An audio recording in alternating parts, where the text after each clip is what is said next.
ओम शांति। 28 अक्टूबर 2024 के ईश्वरीय महावाक्य। पहले सुनते हैं मुरली के मुख्य पॉइंट्स।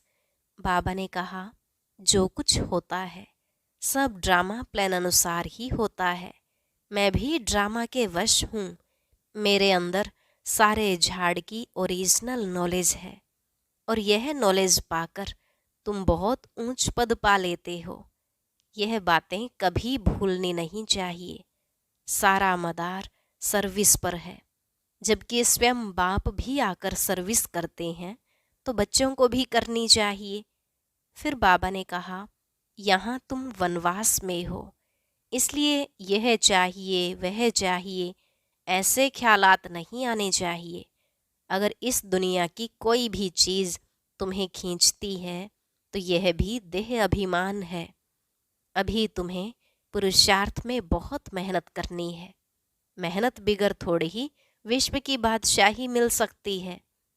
आगे चल समय जितना नज़दीक आता जाएगा तो तुम्हारा रिजल्ट भी प्रत्यक्ष होता जाएगा।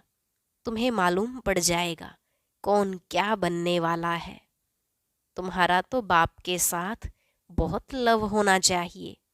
भाई भाई के लव से कुछ नहीं मिलना, वर्षा तो एक बाप से ही मिलता है। मूल सब्जेक्ट है याद। याद से ही ताकत आएगी। यह याद भी एक मीठी फांसी है। लास्ट में बाबा ने कहा, अभी तुम देवता बन रहे हो, इसलिए तुम्हारा दैवी स्वभाव होना चाहिए। हर एक के पार्ट को तुम्हें साक्षी हो देखना है। गृहस्थ में रहते भी एक दो के मददगार साथी होकर चलना है। कोई को तंग नहीं करना चाहिए।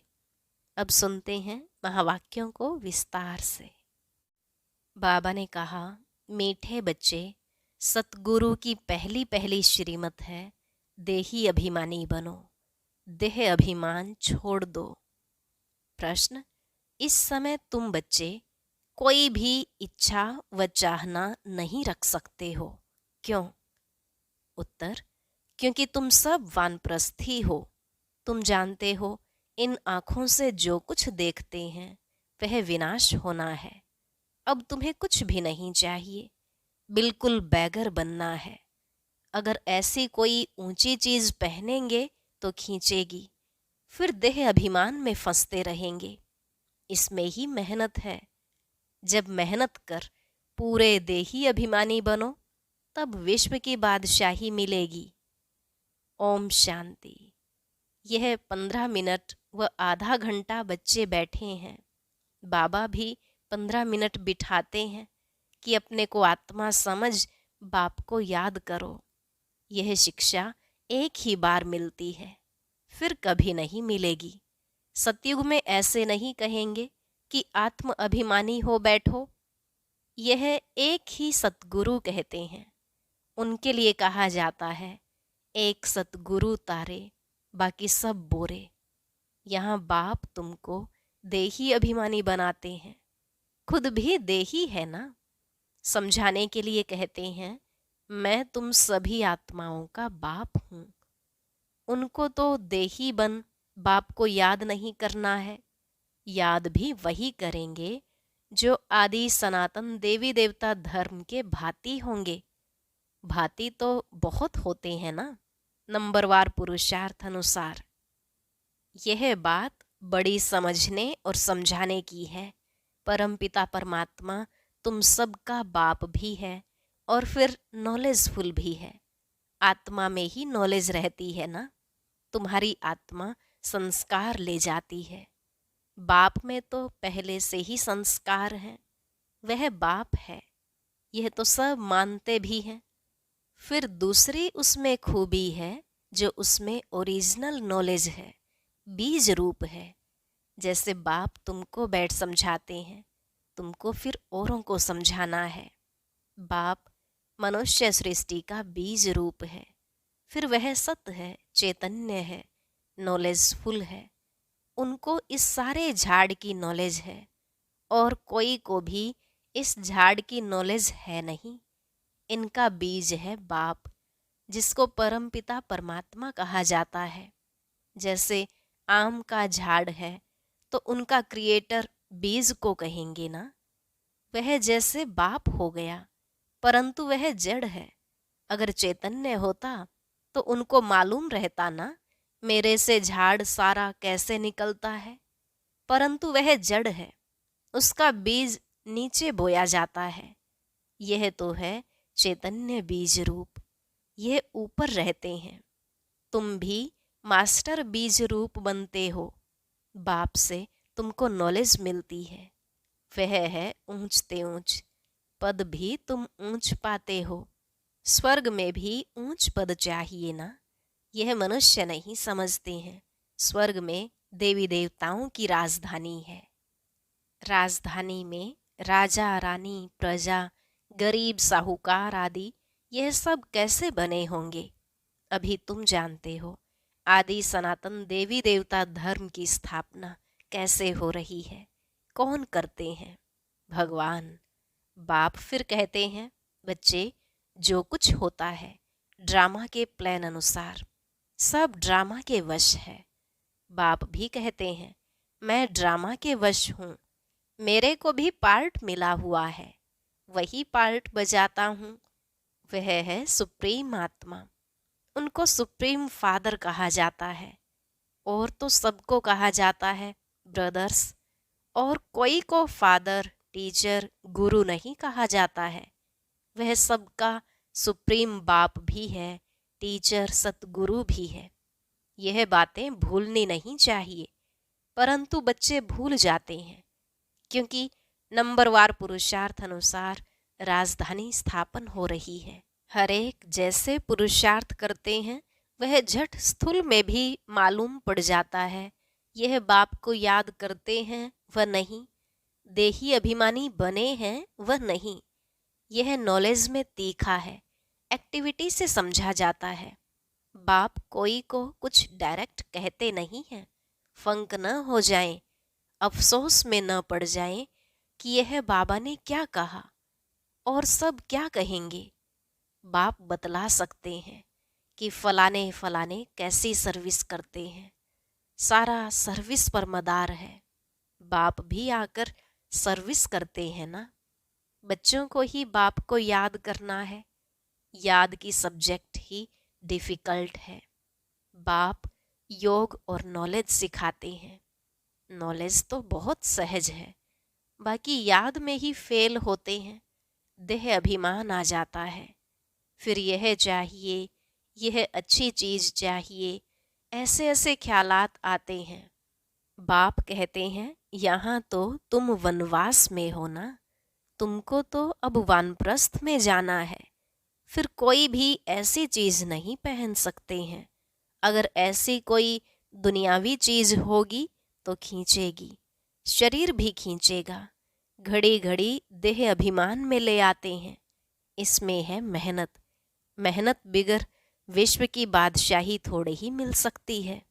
मेहनत भी नंबरवार पुरुषार्थ अनुसार कल्प कल्प करते आए हो, करते रहते हो, रिजल्ट प्रत्यक्ष होती जाएगी। स्कूल में भी नंबरवार ट्रांसफर होते हैं। टीचर समझ जाते हैं फलाने ने अच्छी मेहनत की है, इनको पढ़ाने का शौक है, फीलिंग आती है। उसमें तो एक क्लास से ट्रांसफ़र हो, दूसरे में, फिर तीसरे में आ जाते हैं। यहाँ तो एक ही बार पढ़ना है। आगे चल जितना तुम नज़दीक आते जाएंगे उतना सब मालूम पड़ता जाएगा।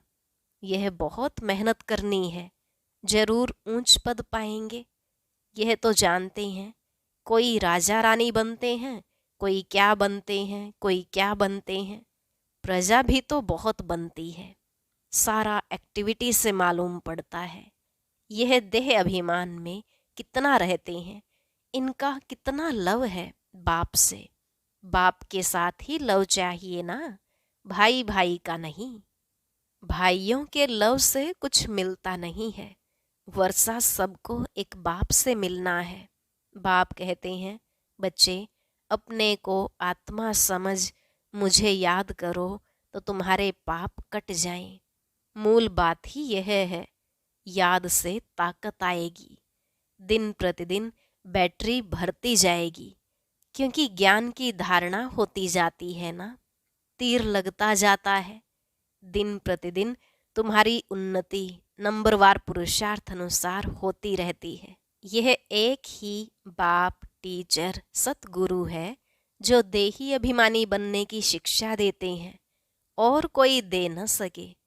और तो सब हैं देह अभिमानी। आत्म अभिमानी की नॉलेज कोई को मिलती ही नहीं। कोई मनुष्य बाप, टीचर, गुरु हो न सके। हर एक अपना अपना पार्ट बजा रहे हैं। तुम साक्षी हो, देखते हो। सारा नाटक तुमको साक्षी हो देखना है, एक्ट भी करना है। बाप क्रिएटर, डायरेक्टर, एक्टर हैं। शिव बाबा आकर एक्ट करते हैं। सबका बाप है ना। बच्चे अथवा बच्चियां सबको आकर वर्षा देते हैं। एक बाप है, बाकी सब हैं आत्माएं, भाई भाई। वर्षा एक बाप से ही मिलता है। इस दुनिया की तो कोई चीज बुद्धि में याद नहीं आती है। बाप कहते हैं, जो कुछ देखते हो यह सब विनाशी है। अभी तो तुमको घर जाना है। वो लोग ब्रह्म को याद करते हैं, गोया घर को याद करते हैं। समझते हैं ब्रह्म में लीन हो जाएंगे। इसको कहा जाता है अज्ञान। मनुष्य मुक्ति, जीवन मुक्ति के लिए जो कुछ कहते हैं वह रॉन्ग। जो कुछ युक्ति रचते हैं वह सब है रॉन्ग। राइट रास्ता तो एक ही बाप बतलाते हैं। बाप कहते हैं, हम तुमको राजाओं का राजा बनाता हूँ। ड्रामा प्लान अनुसार। कई कहते हैं हमारी बुद्धि में नहीं बैठता। बाबा हमारा मुख खोलो, कृपा करो। बाप कहते हैं, इसमें बाबा को तो कुछ करने की बात ही नहीं है। मुख्य बात है तुमको डायरेक्शन पर चलना है। बाप का ही राइट डायरेक्शन मिलता है। बाकी सब मनुष्यों के हैं रॉन्ग डायरेक्शन, क्योंकि सब में 5 विकार है ना। नीचे ही उतरते उतरते रॉन्ग बनते जाते हैं। क्या क्या रिद्धि सिद्धि आदि करते रहते हैं, उनमें सुख नहीं है। तुम जानते हो यह सब अल्पकाल के सुख हैं। उनको कहा जाता है काग विष्टा समान सुख। सीढ़ी के चित्र पर बहुत अच्छी रीति समझाना है, और झाड़ पर भी समझाना है। कोई भी धर्म वाले को तुम दिखा सकते हो, तुम्हारा धर्म स्थापन करने वाला फलाने फलाने समय पर आता है, क्राइस्ट फलाने टाइम आएगा। जो और धर्मों में कन्वर्ट हो गए हैं उन्हों को यह धर्म ही अच्छा लगेगा, फट निकल आएंगे। बाकी कोई को अच्छा नहीं लगेगा तो वह पुरुषार्थ ही कैसे करेंगे। मनुष्य मनुष्य को फांसी पर चढ़ाते हैं। तुमको तो एक बाप की ही याद में रहना है। यह बड़ी मीठी फांसी है। आत्मा की बुद्धि का योग है बाप की तरफ। आत्मा को कहा जाता है बाप को याद करो, यह याद की फांसी है। फादर तो ऊपर रहते हैं ना। तुम जानते हो हम आत्मा हैं, हमको बाप को ही याद करना है। यह शरीर तो यहाँ ही छोड़ देना है। तुमको यह सारा ज्ञान है। तुम यहाँ बैठ क्या करते हो? वाणी से परे जाने के लिए पुरुषार्थ करते हो। बाप कहते हैं सबको मेरे पास आना है। तो कालों का काल हो गया ना। वह काल तो एक को ले जाते हैं, वह भी काल कोई है नहीं जो ले जाता। यह तो ड्रामा में सब नूंद है। आत्मा आप ही समय पर चली जाती है। यह बाप तो सब आत्माओं को ले जाते हैं। तो अब तुम सबका बुद्धि योग है अपने घर जाने के लिए। शरीर छोड़ने को मरना कहा जाता है। शरीर खत्म हो गया, आत्मा चली गई। बाप को बुलाते भी इसलिए हैं कि बाबा आकर हमको इस सृष्टि से ले जाओ। यहाँ हमको रहना नहीं है। ड्रामा के प्लान अनुसार अब वापस जाना है। कहते हैं बाबा यहाँ अपार दुख है, अब यहाँ रहना नहीं है, यह बहुत छीछी दुनिया है, मरना भी जरूर है, सबकी वानप्रस्थ अवस्था है, अभी वाणी से परे जाना है। तुमको कोई काल नहीं खाएगा, तुम खुशी से जाते हो। शास्त्र आदि जो भी हैं वह सब भक्ति मार्ग के हैं, यह फिर भी होंगे। ड्रामा की यह बड़ी वंडरफुल बात है।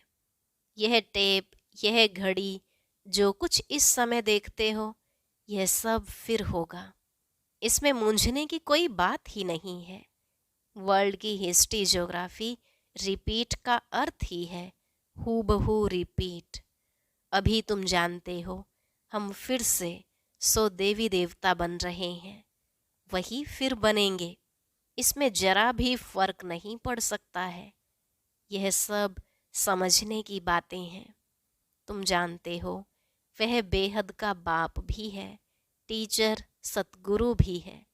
ऐसा कोई मनुष्य हो न सके।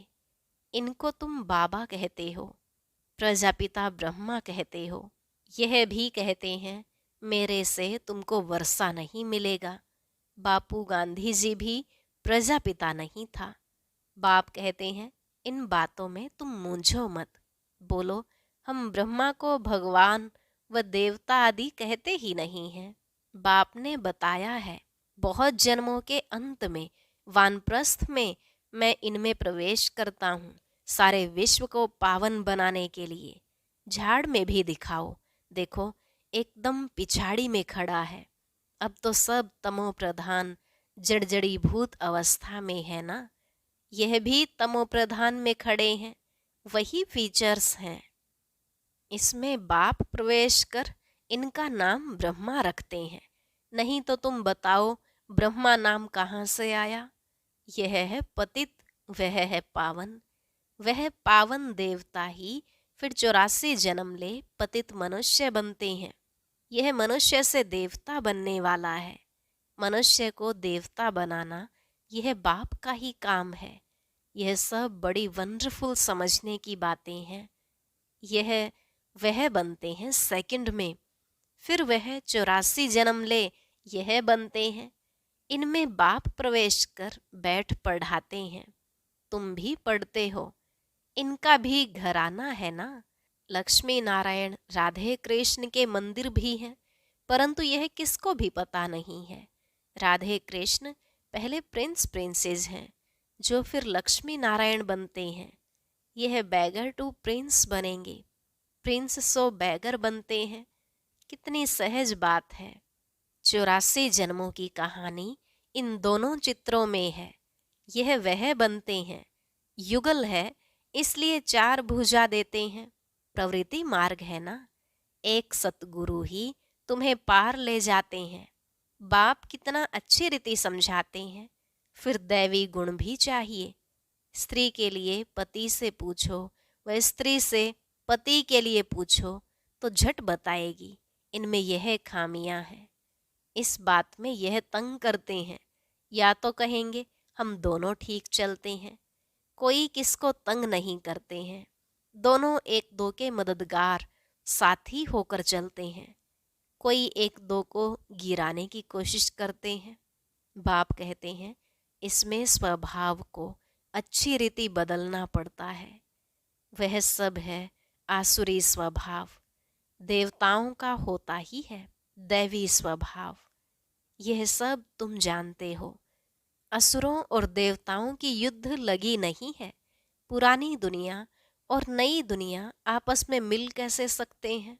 बाप कहते हैं पास्ट बातें जो होकर गई हैं उनको बैठ लिखा है, उनको कहानियां कहेंगे। त्योहार आदि सब यहाँ के हैं। द्वापर से लेकर मनाते हैं, सतयुग में नहीं मनाए जाते। यह सब बुद्धि से समझने की बातें हैं। देह अभिमान के कारण बच्चे बहुत पॉइंट्स भूल जाते हैं। नॉलेज तो सहज है, 7 रोज में सारी नॉलेज धारण हो सकती है। पहले अटेंशन चाहिए याद की यात्रा पर। अच्छा, मीठे मीठे सिकिलधे बच्चों प्रति माता पिता बाप दादा का याद प्यार और गुड मॉर्निंग। रूहानी बाप की रूहानी बच्चों को नमस्ते। रूहानी बच्चों की रूहानी बाप दादा को नमस्ते नमस्ते, गुड मॉर्निंग, शुक्रिया बाबा, शुक्रिया। धारणा के लिए मुख्य सार। पहला पॉइंट, इस बेहद नाटक में एक्ट करते हुए सारे नाटक को साक्षी होकर देखना है, इसमें मूंझना नहीं है। इस दुनिया की कोई भी चीज देखते हुए बुद्धि में याद न आए। दूसरा, अपने आसुरी स्वभाव को बदल दैवी स्वभाव धारण करना है। एक दो का मददगार होकर चलना है, किसी को तंग नहीं करना है। आज का वरदान, स्वयं में सर्व शक्तियों को इमर्ज रूप में अनुभव करने वाले सर्व सिद्धि स्वरूप भव। स्वयं में सर्व शक्तियों को इमर्ज रूप में अनुभव करने वाले सर्व सिद्धि स्वरूप भव। बाबा ने कहा, लौकिक में किसी के पास किसी बात की शक्ति होती है, चाहे धन की, बुद्धि की, संबंध संपर्क की, तो उसे निश्चय रहता है कि यह क्या बड़ी बात है। वह शक्ति के आधार से सिद्धि प्राप्त कर लेते हैं। आपके पास तो सभी शक्तियां हैं। अविनाशी धन की शक्ति सदा साथ है, बुद्धि की भी शक्ति है, तो पोजीशन की भी शक्ति है। सर्व शक्तियां आप में हैं। इन्हें सिर्फ इमर्ज रूप में अनुभव करो तो समय पर विधि द्वारा सिद्धि प्राप्त कर सिद्धि स्वरूप बन जाएंगे। स्लोगन, मन को प्रभु की अमानत समझकर उसे सदा श्रेष्ठ कार्य में लगाओ। मन को प्रभु की अमानत समझकर उसे सदा श्रेष्ठ कार्य में लगाओ। अच्छा, ओम शांति। अब सुनते हैं आज की अव्यक्त मुरली। इसके लिए ऊपर दिए गए बॉक्स पर क्लिक करें।